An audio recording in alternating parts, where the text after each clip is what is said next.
بسم اللہ الرحمن الرحیم۔ السلام علیکم۔ میں امید کرتی ہوں کہ آپ سب خیریت سے ہوں گے۔ آج کی اس ویڈیو میں آپ کے ساتھ ایک بہت اہم وظیفہ شیئر کروں گی، جس کی مدد سے ہم کسی بھی ناممکن کام کو ممکن بنانے کے لیے استعمال کر سکتے ہیں۔ ناممکن کام کیا ہے؟ جس طرح کوئی آدمی بار بار امتحان دیتا ہے، فیل ہو جاتا ہے یا باہر جانے کے لیے کوشش کرتا ہے تو کوئی نہ کوئی رکاوٹ بن جاتی ہے۔ بندہ پریشان ہوتا ہے، لیکن کاغذات بھی ٹھیک ہیں، انٹرویو بھی ٹھیک ہے، سب کچھ نارمل ہے، پھر بھی کوئی نہ کوئی اندیکھی رکاوٹ آ ہی جاتی ہے۔ پتہ ہی نہیں چلتا۔ یہ اس طرح کے ناممکن کام جس میں بندہ مایوس ہو جاتا ہے، یہ کوئی ایسی بیماری جس کا علاج سمجھ میں نہیں آتا۔ ڈاکٹروں کو بھی دکھا دیا، حکیموں کو بھی دکھا دیا، دم درود بھی کروا دیے، آدمی ٹھیک ہی نہیں ہو رہا۔ اس طرح کے ناممکن کام جس کی وجہ سے بندہ مایوس ہو جائے، اس کام کے لیے یہ بہت اہم اور مجرب ہے اور بہت ہی کامیاب وظیفہ ہے۔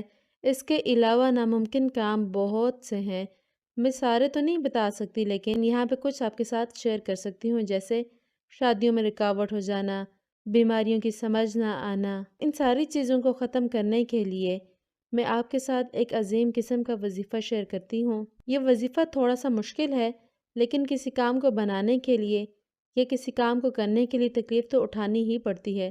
اگر آپ کہیں ہم تکلیف بھی نہ اٹھائیں اور کام بھی ہو جائے، یہ تو ناممکن سی بات ہے۔ مشقت ضروری ہے، مشقت ضرور کرنی پڑتی ہے۔ اب میں آپ کا وقت ضائع کیے بغیر آپ کو وظیفہ بتاتی ہوں۔ آپ کے ناممکن کام ممکن بنائیں گے انشاءاللہ۔ اس بھی وجہ سے آپ نا امید ہو گئے ہیں، مایوس ہو گئے ہیں، اللہ آپ کی نا امیدی کو، مایوسی کو ختم کریں گے انشاءاللہ۔ وظیفہ توجہ سے سنیے گا۔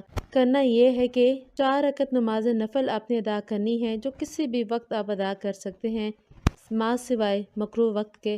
اور مکروہ وقت نماز فجر کے بعد سے لے کے سورج نکلنے تک کا ٹائم، اور عصر کے ٹائم میں ہم کوئی نفل ادا نہیں کر سکتے۔ اس کے علاوہ جب سورج عین سر پر ہو، ان 3 اوقات میں ہم نوافل ادا نہیں کر سکتے۔ اس کے علاوہ ہر ٹائم، رات کا وقت، دن کا وقت، ظہر کے بعد کا وقت، سورج نکلنے کے بعد کا وقت، ان اوقات میں سے کسی بھی وقت ہم یہ نفل پڑھ سکتے ہیں۔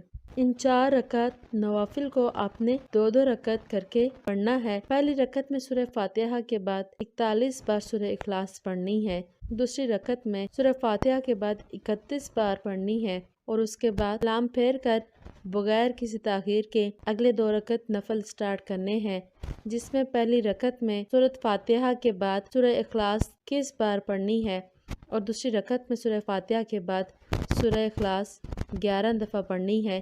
اس طرح 4 رکعت نوافل مکمل کرنے ہیں، اور اس کے بعد 51 ٹائمز درود ابراہیمی پڑھنا ہے، اور اس کے بعد فوراً سجدے میں چلے جائیں۔ سجدے میں جا کر 100 دفعہ یا اللہ پڑھیں، اور اس کے بعد ہاتھ اٹھا کر اللہ کی بارگاہ میں دعا مانگے۔ یہ دعا آپ کی اتنی طاقتور ہوگی کہ اللہ کے عرش کو ہلا کر رکھ دے گی، اور اللہ رب العزت جاننے کے باوجود وہ تو عالم بذات الصدور ہیں، دلوں کے رازوں کو بھی جانتے ہیں۔ عرش سے پوچھیں گے تو کیوں ہل رہا ہے؟ وہ کہے گا، اے اللہ، تیرا فلاں بندہ نفل پڑھ کے بڑی عاجزی کے ساتھ، بڑی انکساری کے ساتھ دعا مانگی ہے، ابھی تک اس کی دعا قبول نہیں ہوئی۔ اللہ تعالیٰ عرش کو حکم دیں گے، اے عرش، تو ٹھہر جا، اور تو اس بات کا گواہ ہے، میں نے اس کی دعا کو قبول کر لیا۔ یہ کتنی طاقت والی چیز ہے، اور اللہ کو اس انداز سے مانگنا کتنا محبوب ہے۔ تو آپ کا بڑے سے بڑا اگر کوئی مسئلہ ہے، بڑی سے بڑی پریشانی ہے، انشاءاللہ اس عمل کی برکت سے پوری ہو جائے گی۔ اب اس عمل کے لیے شرط یہ ہے کہ آپ نے جائز کاموں کے لیے یہ وظیفہ اور یہ عمل کرنا ہے۔ اگر آپ کسی ناجائز کام کے لیے کریں گے تو آپ خود اس کے ذمہ دار ہیں، بجائے فائدہ کے پھر نقصان بھی ہو سکتا ہے۔ جائز کام جو بھی ہو اس کے لیے آپ کریں۔ اللہ رب العزت اپنی رحمت سے آپ کے اس عمل کو شرف قبولیت سے نواز کر آپ کے معاملے کو حل فرمائیں، اور ساتھ ساتھ کوشش کریں کہ 5 وقت کی نماز پابندی سے ادا کریں۔ لائک کریں اور سبسکرائب کریں۔ اپنا رکھیے ڈھیر سارا خیال۔ ہمیں دیجیے اجازت۔ اللہ حافظ۔